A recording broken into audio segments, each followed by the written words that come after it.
Hello friends, NCERT के इस session में आपका स्वागत है। आज हम क्लास 8 के एनसीईआरटी का चैप्टर 4 कृषि डिस्कस करेंगे। तो आइए देखते हैं इस चैप्टर को। गुरप्रीत, मधु और टीना एक गांव से गुजर रहे थे। वहां उन लोगों ने एक किसान को खेत का जुताई करते हुए देखा। किसान ने उन लोगों से कहा कि वह गेहूं की बुआई करने जा रहा है और मृदा को अधिक उपजाऊ बनाने के लिए अभी खाद डाला है। उसने बच्चों से कहा कि गेहूं मंडी में अच्छी कीमत पर बिकेगा, जहां से उसे आटे में परिवर्तित करके कारखानों में डबल रोटी और बिस्कुट बनाने के लिए ले जाया जाएगा। पौधों से परिष्कृत उत्पाद तक के रूपांतरण में 3 प्रकार की आर्थिक क्रियाएं सम्मिलित हैं। ये प्राथमिक, द्वितीयक और तृतीयक क्रियाएं हैं। ये इकोनॉमिक्स में भी कृषि के 3 क्षेत्र हैं। पहला प्राथमिक, दूसरा द्वितीयक और तीसरा तृतीयक। आइए आगे देखते हैं। प्राथमिक क्रियाओं के अंतर्गत उन सभी क्रियाओं को शामिल किया जाता है जिनका संबंध प्राकृतिक संसाधनों के उत्पादन और निष्कर्षण से है, जैसे कृषि, मत्स्य और संग्रहण इनके अच्छे उदाहरण हैं। और द्वितीय क्रियाएं इन संसाधनों के प्रसंस्करण से संबंधित हैं। इस्पात, विनिर्माण, डबल रोटी पकाना और कपड़े बुनना इन क्रियाओं के उदाहरण हैं। तृतीय क्रियाएं प्राथमिक और द्वितीय क्षेत्र के सेवा कार्यों द्वारा सहयोग प्रदान करती है, जैसे यातायात, व्यापार, बैंकिंग, बीमा और विज्ञापन तृतीय क्रियाओं के अंतर्गत आते हैं। नेक्स्ट देखते हैं कृषि। कृषि एक प्राथमिक क्रिया है। फसलों, फलों, सब्जियों, फलों को उगाना और पशुधन पालन इसमें शामिल है। विश्व में 50% लोग कृषि से संबंधित क्रियाओं में संलग्न हैं। भारत की 2/3 जनसंख्या अब तक कृषि पर निर्भर है। अनुकूल परिस्थिति, अनुकूल स्थलाकृति, मृदा और जलवायु कृषि क्रियाकलाप के लिए अनिवार्य है। जिस भूमि पर फसलें उगाई जाती हैं कृषिगत भूमि कहलाती हैं। आप मानचित्र में देख सकते हैं कि कृषि क्रियाकलाप विश्व के उन्हीं प्रदेशों में संकेंद्रित है जहां फसल उगाने के लिए उपयुक्त कारक विद्यमान है। आइए देखते हैं एग्रीकल्चर शब्द की उत्पत्ति। एग्रीकल्चर शब्द की उत्पत्ति लैटिन भाषा शब्दों के एगर या एग्री, जिसका अर्थ मृदा, और कल्चर, जिसका अर्थ कृषि करने से हुई है। ये कृषिगत भूमि का विश्व वितरण, ये प्रशांत महासागर, उत्तरी अटलांटिक महासागर, आर्कटिक महासागर, प्रशांत महासागर, हिंद महासागर, दक्षिणी अटलांटिक महासागर, मकर रेखा कृषिगत भूमि, ये जितने भी हरे कलर के दिखाई दे रहे हैं ये सब कृषिगत भूमि है। क्या आप जानते हैं एग्रीकल्चर, जिसे हम हिंदी में कृषि कहते हैं, मृदा की जुताई, फसलों को उगाना और पशुपालन का विज्ञान एवं कला है। इसे खेती भी कहते हैं। दूसरा है सेरीकल्चर, जिसे रेशम उत्पादन कहते हैं।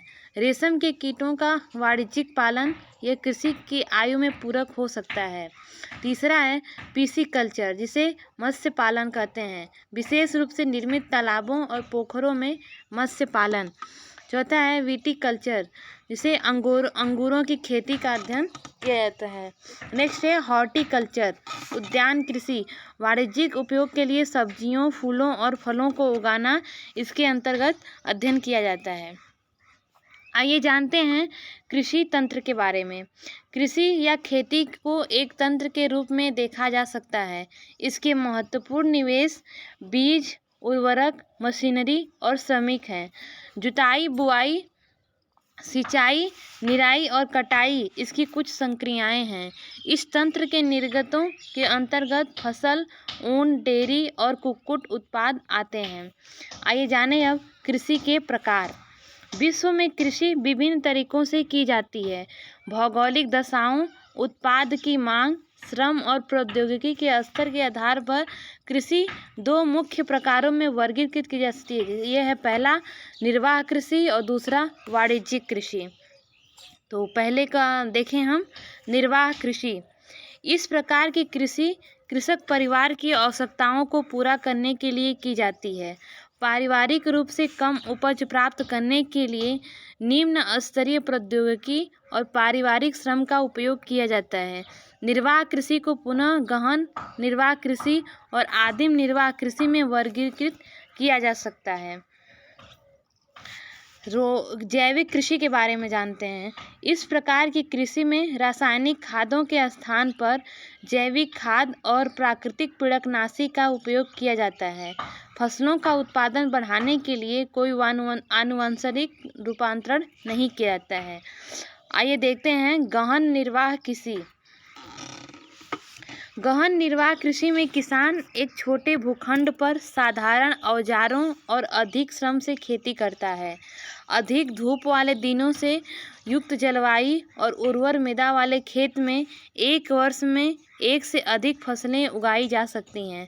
चावल मुख्य फसल होती है। इन फसलों में गेहूँ, मक्का, दलहन और तिलहन शामिल है। गहन निर्वाह कृषि दक्षिणी पूर्व और पूर्वी एशिया के सघन जनसंख्या वाले मानसूनी प्रदेशों में प्रचलित है। दूसरा है आदिम निर्वाह कृषि। आदिम निर्वाह कृषि में स्थानांतरित कृषि और चलवासी पशुचारण शामिल हैं। स्थानांतरित कृषि अमेजन बेसिन के सघन वन क्षेत्रों, उष्णकटिबंधीय अफ्रीका, दक्षिणी पूर्वी एशिया और उत्तरी पूर्वी भारत के भागों में प्रचलित है। ये भारी वर्षा और वनस्पति के तीव्र पुनर्जनन वाले क्षेत्र हैं। वृक्षों को काटकर और जलाकर भूखंड को साफ किया जाता है, तब राख को मृदा से मिलाया जाता है तथा मक्का, रतालू, आलू और कसावा जैसी फसलों को उगाया जाता है।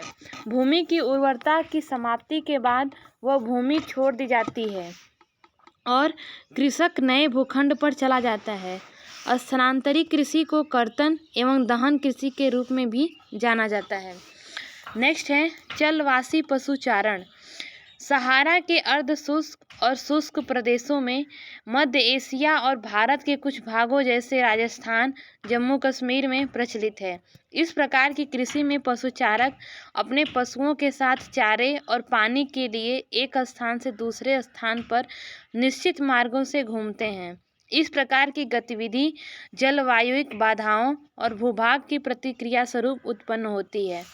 पशुचारक मुख्यतः भेड़, ऊँट, मवेशी, याक और बकरियां पालते हैं। ये पशुचारकों और उनके परिवारों के लिए दूध, मांस, ऊन, खाल और अन्य उत्पाद उपलब्ध कराते हैं।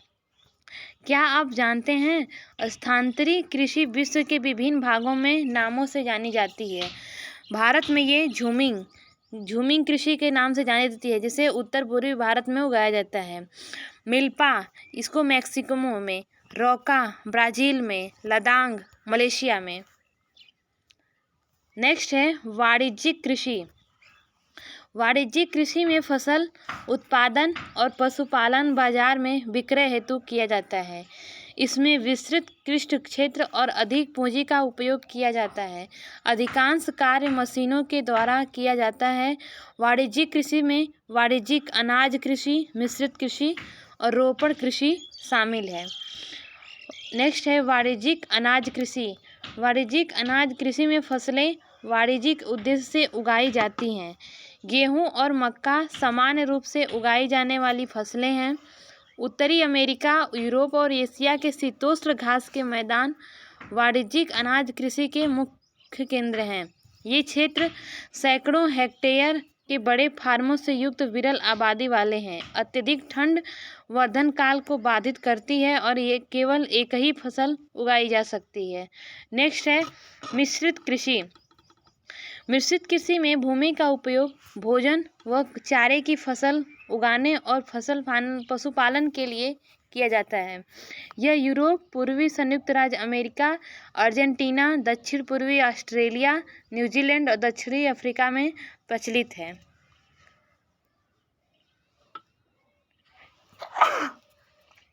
नेक्स्ट है रोपण कृषि। रोपण कृषि वाणिज्यिक कृषि का एक प्रकार है, जहाँ चाय, कहवा, काजू, रबड़, केला अथवा कपास की एकल फसल उगाई जाती है। इसमें बृहद पैमाने पर श्रम और पूंजी की आवश्यकता होती है। उत्पाद का प्रसंस्करण खेतों पर ही या निकट के कारखानों में किया जा सकता है। इस प्रकार इस कृषि में परिवहन जाल के विकास की अनिवार्यता होती है। रोपण कृषि के मुख्य क्षेत्र विश्व के उष्णकटिबंधीय प्रदेशों में पाए जाते हैं। मलेशिया में रबड़, ब्राज़ील में कहवा, भारत और श्रीलंका में चाय इसके कुछ मुख्य उदाहरण हैं। नेक्स्ट है मुख्य फसलें। बढ़ती हुई जनसंख्या की आवश्यकताओं को पूरा करने के लिए विविध प्रकार की फसलें उगाई जाती हैं। फसलें कृषि आधारित उद्योगों के लिए भी कच्चे माल की आपूर्ति करती हैं। गेहूं, चावल, मक्का और बाजरा मुख्य खाद्य फसलें हैं। जूट और कपास रेशेदार फसलें हैं, जहां चाय और कहवा मुख्य पेय फसलें हैं। नेक्स्ट है चावल। यह विश्व की मुख्य खाद्य फसल है। यह उष्णकटिबंधीय और उपोष्णकटिबंधीय प्रदेशों का मुख्य आहार है। चावल के लिए उच्च तापमान, अधिक आर्द्रता एवं वर्षा की आवश्यकता होती है। यह फसलें चीका युक्त जलोढ़ मृदा जिसमें जल रोकने की क्षमता हो से सर्वोत्तम ढंग से बढ़ती है। चीन चावल उत्पादन में अग्रणी है। इसके बाद क्रमशः भारत, जापान, श्रीलंका और मिस्र है। अनुकूल जलवायु की दशाओं जैसे पश्चिमी बंगाल और बांग्लादेश में एक वर्ष में 2 से 3 फसलें उगाई जाती हैं। नेक्स्ट है गेहूँ। गेहूं के वर्धन काल में मध्यम तापमान एवं वर्षा और शस्य कर्तन फसल की कटाई के समय तेज धूप की आवश्यकता होती है। इसका विकास सुअपवाहित दोमट मृदा में सर्वोत्तम ढंग से होता है।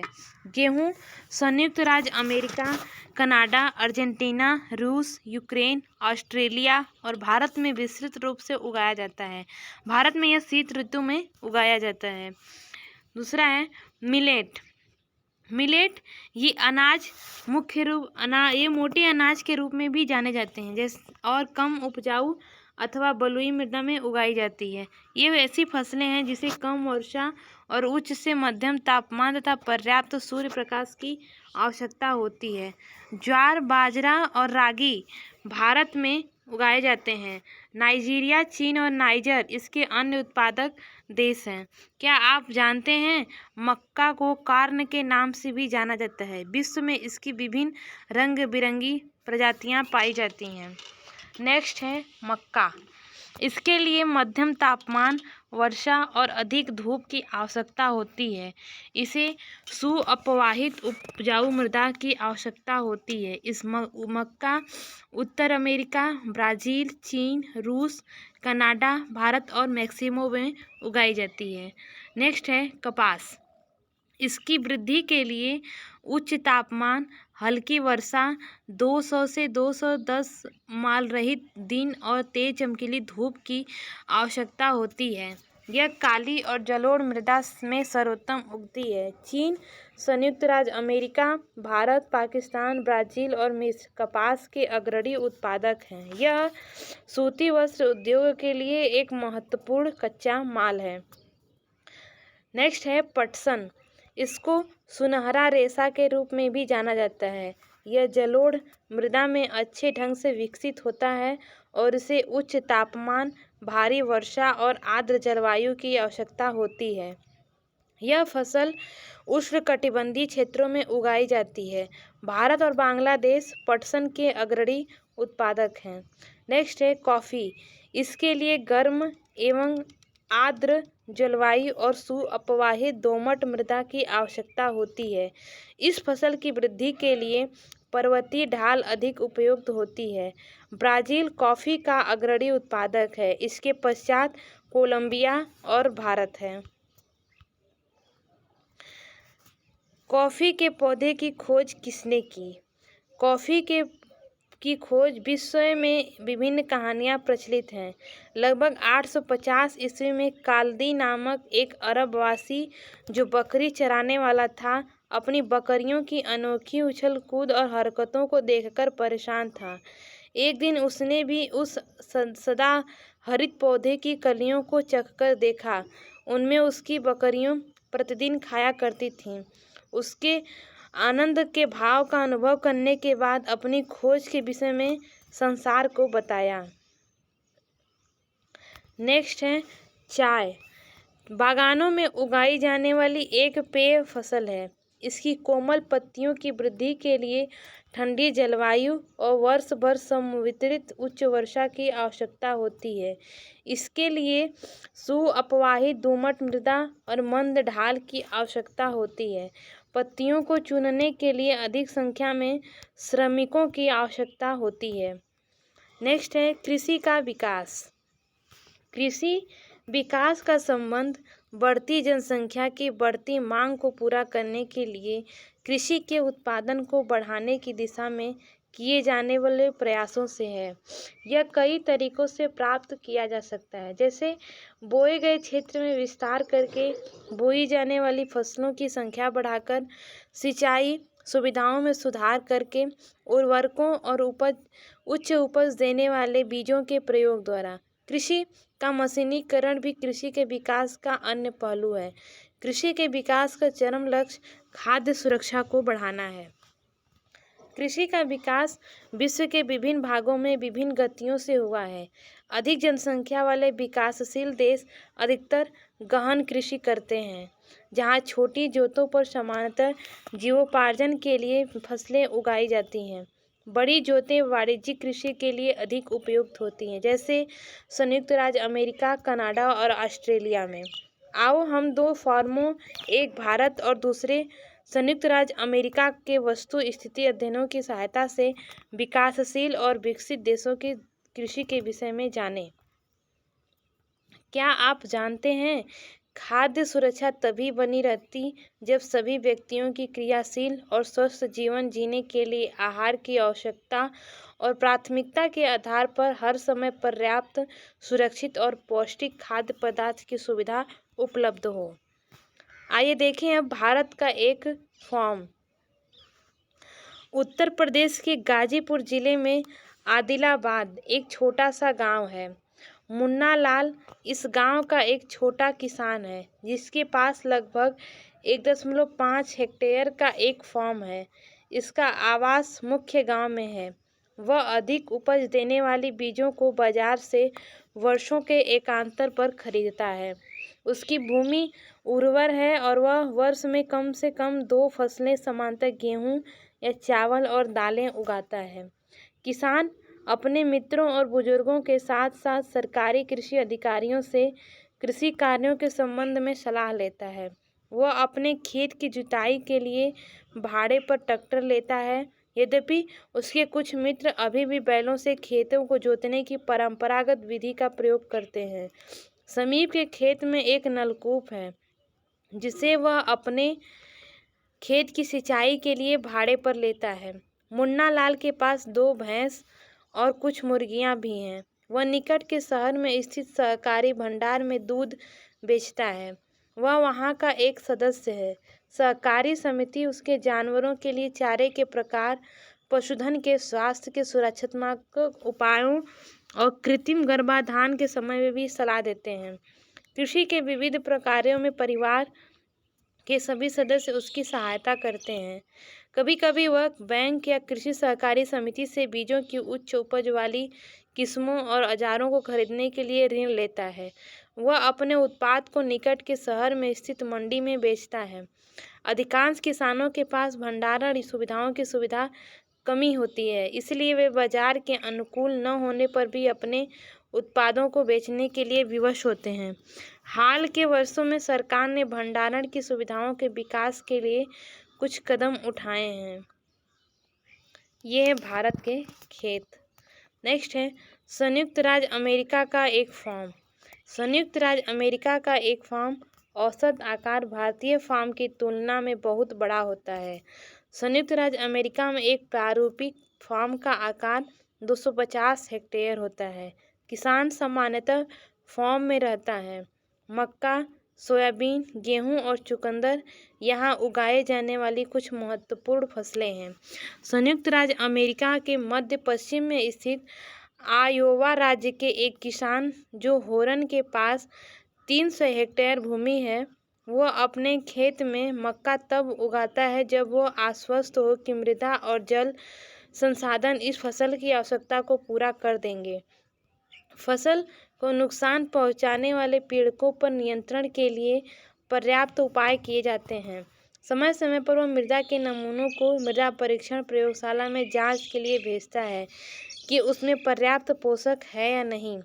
ये परिणाम जो हॉर्न को वैज्ञानिक उर्वरक कार्यों की योजना बनाने के लिए मदद करते हैं, उसका कंप्यूटर उपग्रह से जुड़ा हुआ है जो उसे उसके खेत की यथार्थ तस्वीर देता है। यह रासायनिक उर्वरकों और कीटनाशकों का आवश्यकता अनुसार प्रयोग करने में उसकी मदद करता है। वह ट्रैक्टरों, बीज बोने की मशीनों, समतलक संयुक्त हार्वेस्टर और थ्रेशर का उपयोग कृषि संबंधी विविध संक्रियाओं में करता है। अनाज स्वचालित अन्न भंडार में संचित किए जाते हैं अथवा बाजार अभिकरणों मार्केट एजेंसियों में भेजे जाते हैं। संयुक्त राज्य अमेरिका में किसान एक व्यवसायी की तरह काम करता है, न कि एक खेतिहर किसान की तरह। ये संयुक्त राज्य अमेरिका के फॉर्म में मशीनीकृत खेती। आई होप आपको ये वीडियो अच्छा लगेगा। एनसीईआरटी एग्ज़ाम के लिए काफ़ी इम्पोर्टेंट है, तो आप इस वीडियो को लास्ट तक ज़रूर देखिएगा। Thank you.